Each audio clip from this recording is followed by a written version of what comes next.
અત્યારે આમ વોટ્સએપ ખોલો એટલે ભારતીય જનતા પાર્ટીના મિત્રોનો તમને વોટ્સએપ પર મેસેજ આવે કે હું ભારતીય જનતા પાર્ટીનો સદસ્ય બન્યો છું,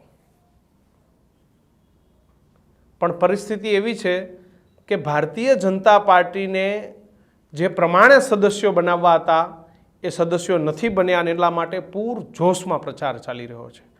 જોકે વાત તો એવી છે કે દિલ્હીથી ઠપકો મળતા જેમની પર સદસ્યતા અભિયાનની જવાબદારી છે એવા નેતાએ ધારાસભ્યો સંસદ સભ્યોને ફોર્મ સાથે લેટરો મોકલ્યા છે, કારણ કે ગુજરાતનું નબળું એ દિલ્હીમાં ના ચાલે. નમસ્કાર, આપ જોઈ રહ્યા છો ન્યૂઝ રૂમ અને હું છું કિશન કાટેલિયા. અત્યારે ભારતીય જનતા પાર્ટીનું સદસ્યતા અભિયાન ચાલી રહ્યું છે અને આ સદસ્યતા અભિયાનમાં સદસ્યોને જોડવાના છે કે ભાઈ મોબાઈલના માધ્યમથી આ સદસ્યોને જોડવાના છે. અને આ જે સદસ્યતા અભિયાન છે એનો પ્રારંભ એ 2 સપ્ટેમ્બરથી આપણા દેશની અંદર થયો. ભારતીય જનતા પાર્ટીના રાષ્ટ્રીય અધ્યક્ષ જેપી નડ્ડાએ પીએમ મોદીના પ્રથમ પ્રાથમિક સભ્ય બનાવી અને આ સદસ્યતા અભિયાનનો પ્રારંભ કર્યો. અને ભારતીય જનતા પાર્ટીને એવું હતું કે આપણને આમાં અદ્ભુત સફળતા મળશે, રાતોરાત કરોડો મેમ્બરે બની જશે અને ગુજરાતમાંથી તો ક્યાંક 50-60 લાખ મેમ્બરોની અપેક્ષા હતી.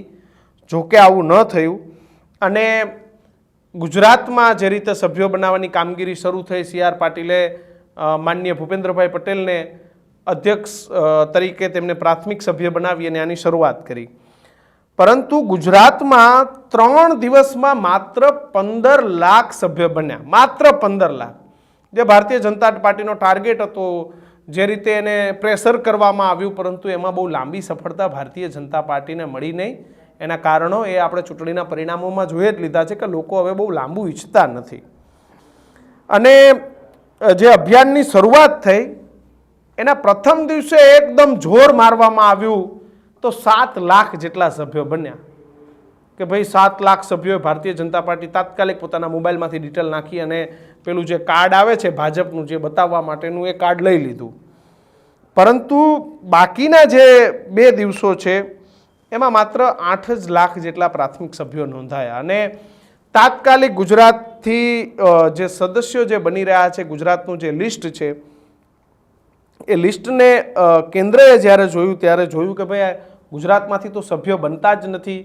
જે ગુજરાત એ ભારતીય જનતા પાર્ટીનું હબ છે એટલે કેન્દ્રીય નેતૃત્વ દ્વારા તાત્કાલિક ગુજરાતનો સંપર્ક કરવામાં આવ્યો અને કહેવામાં આવ્યું કે ભાઈ કેમ સદસ્ય નથી બનતા, કેમ તમારા સદસ્ય એ ઓછા થઈ રહ્યા છે. એટલે એટલા માટે થઈ અને કામગીરીનો ડેટા પણ મંગાવવામાં આવ્યો.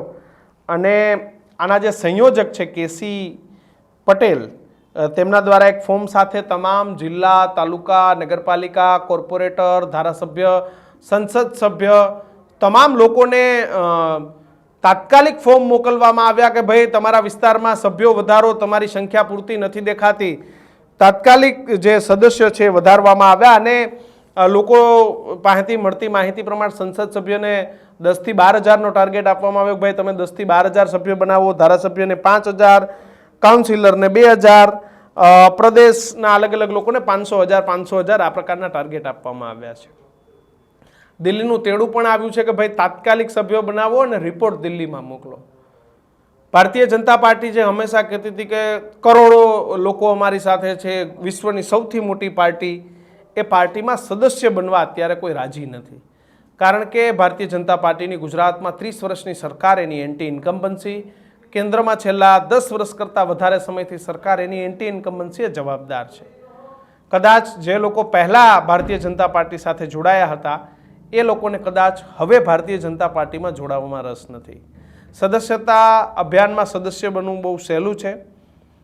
કોઈ પણ વ્યક્તિએ પોતાના મોબાઈલમાં પોતાનો ડેટા નાખી અને સદસ્ય બની શકે છે, પરંતુ એમ છતાં પણ આ સદસ્યતા અભિયાનમાં કોઈ ભાગ લેવા માટે તૈયાર નથી. આજે 3 દિવસ જેટલો સમય થયો છે ને એમાં માત્ર 15 લાખ સભ્યો બન્યા છે, જે ભારતીય જનતા પાર્ટી માટે થોડું શોકિંગ છે કે અમારી રેલીઓમાં, અમારી સભાઓમાં હજારોની મેદની અમે ગમે એમ એસટીના કે ગમે એમ કરીને અમે ભેગી કરી લઈએ છીએ, પણ આ સાલું એક એકનો મોબાઈલ કેમ પકડવા જાઓ? એટલે ક્યાંક તો ધારાસભ્ય અને સંસદ સભ્યો અત્યારે નીચે ઉતરી ગયા છે, ગ્રાઉન્ડમાં જે મળે એને લાવભાઈ મોબાઈલ એમ કરીને એને સદસ્યતા બનાવી રહ્યા છે, પરંતુ જે સામેથી લોકોનો પ્રતિસાદ આવવો જોઈએ એ નથી આવતો. ભારતીય જનતા પાર્ટીને સદસ્યતા અભિયાનમાં નબળો પ્રતિસાદ કેમ મળી રહ્યો છે એ ભારતીય જનતા પાર્ટીના નેતાઓએ વિચારવા જેવું છે. નમસ્કાર.